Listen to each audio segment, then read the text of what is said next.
Séisme dans le monde du trot, le drame de Grosbois et l'incertitude Bazir. Salut à tous les passionnés de sport hippique. Aujourd'hui, l'heure est grave et l'émotion est vive dans les écuries. Le monde du trot français vient de subir un véritable séisme, une de ces scènes que l'on ne voudrait jamais voir sur un hippodrome. À seulement 3 semaines du Prix d'Amérique, le sommet mondial du trot attelé, un accident dramatique survenu au centre d'entraînement de Grosbois vient de tout basculer, mettant en péril la participation de la figure emblématique de la discipline, Jean-Michel Bazir. Tout a commencé lors d'une séance d'entraînement qui semblait pourtant routinière. Le drame s'est noué en un instant. Le cheval Jablonski, sous la conduite de René Masque, a été victime d'un malaise foudroyant en pleine piste. Dans sa chute, l'animal a malheureusement percuté son compagnon d'écurie, Jingle Dupont, sur lequel se trouvait Jean-Michel Bazir.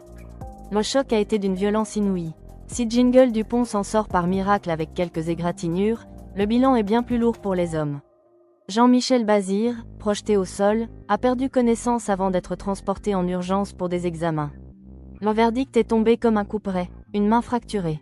Mais plus inquiétant encore, son fils Nicolas a révélé une information qui glace le sang des supporters. Malgré un scanner rassurant sur d'autres points, le Zidane du trot n'a toujours pas retrouvé la sensibilité au niveau de sa main. Pour bien comprendre l'ampleur de la catastrophe, il faut rappeler qui est Jean-Michel Bazir.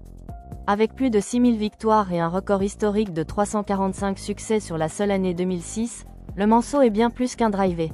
C'est un stratège, un homme d'affaires et une légende vivante qui a régné sur Vincennes pendant plus de 2 décennies. Sa main, c'est son outil de travail, son lien sensoriel direct avec la bouche du cheval. Sans cette sensibilité, piloter un crack à 60 km/h au milieu d'un peloton devient une mission quasi impossible. En 27 ans, il n'a raté qu'une seule édition du Prix d'Amérique. Son absence, ou même une condition physique diminuée, redistribuerait totalement les cartes de la compétition. Désormais, une question brûlante brûle les lèvres de tous les turfistes. Que va-t-il advenir de Joshua Tree? Ce champion, qualifié d'office et considéré comme l'un des grands favoris pour le sacre du 25 janvier, se retrouve soudainement sans pilote certain. Est-il imaginable de voir Joshua Tree s'élancer sans son mentor?